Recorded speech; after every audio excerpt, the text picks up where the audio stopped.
All right, well, the ANZ is under fire this morning over their decision to no longer accept cash at some branches. For more, let's bring in John Keogh, economics editor of the Australian Financial Review, the boss, as we like to call him. Good morning, Johnny. I mean, what are us wogs going to do now? Hey, what are us wogs going to do, huh? How do these people get off on making fun of the most vulnerable in our society? And just wait when you guys who are earning millions as celebrities, if you guys disagree with what the banks are saying, which is going to be in the future basically a social credit system.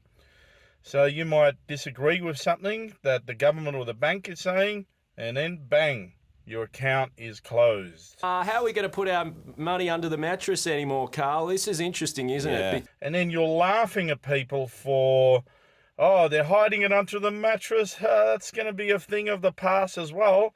Well, you know why? Because they don't trust the banks, these people.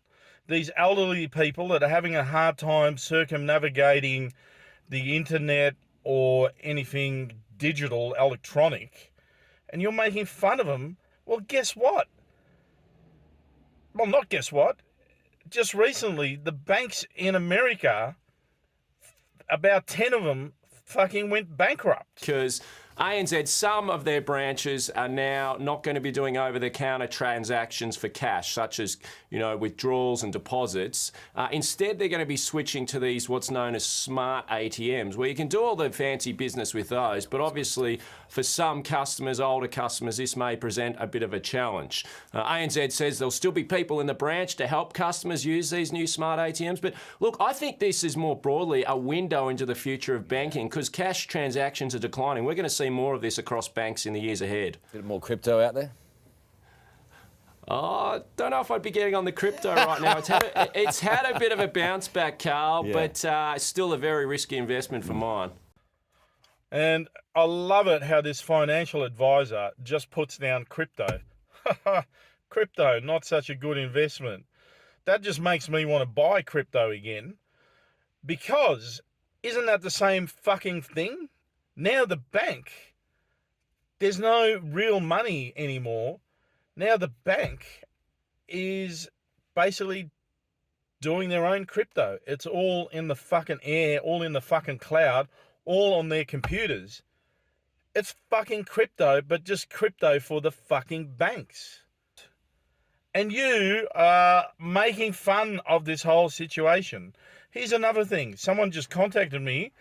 They had $7,000 that was put in their bank account, and because it was such a large amount, they are being questioned of what it is, and it's all legit, all legal, but they went overseas. So now they're stranded overseas because they've moved overseas and they don't have any money, and they're trying to make sure or get it approved from the banks that they release their money. Directing customers' attention towards contactless and digital payments. Joining us to discuss today's headlines is ALP National President Wayne Swan and 4BC's Sophie Formica. Thanks so much for your time. Now, Wayne, do you think this marginalises the most vulnerable members of our community? No question. I mean, banks are very profitable. They receive a licence.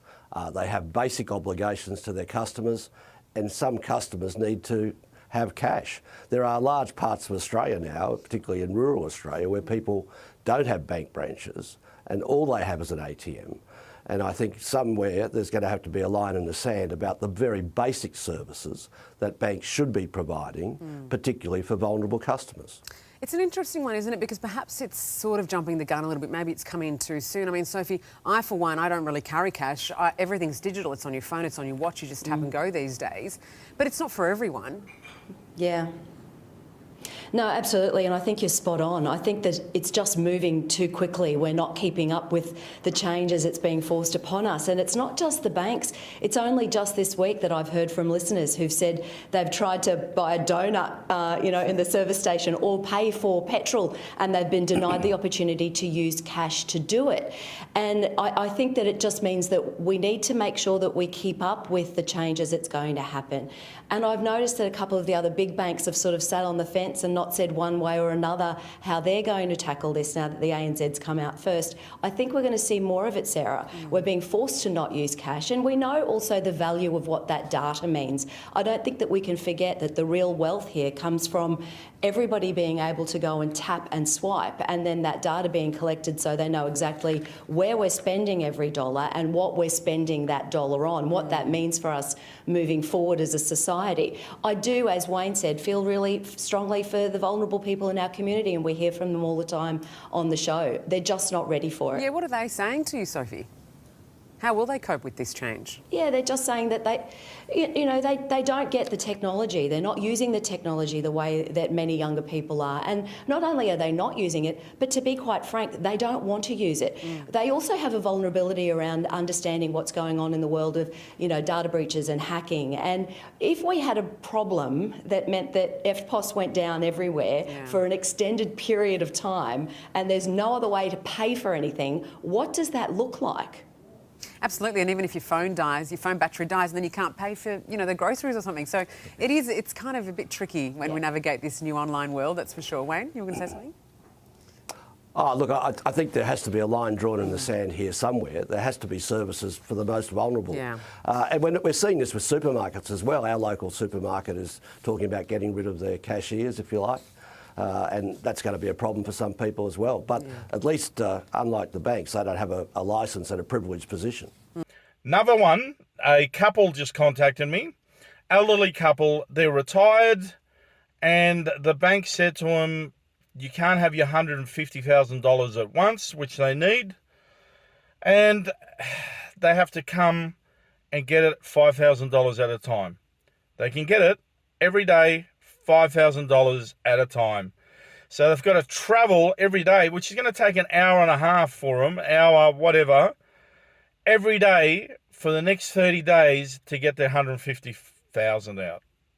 What sort of a fucking bank is that? And here's another thing that this episode has triggered, which is a memory from a friend of mine, Alfie, who posted on Facebook, and it's never left me, because he had a great point.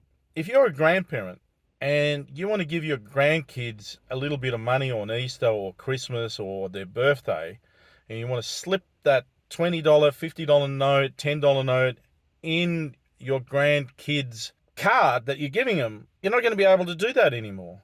Anyway, subscribe. It's not mandated if you don't want to. Peace. Love yous and out.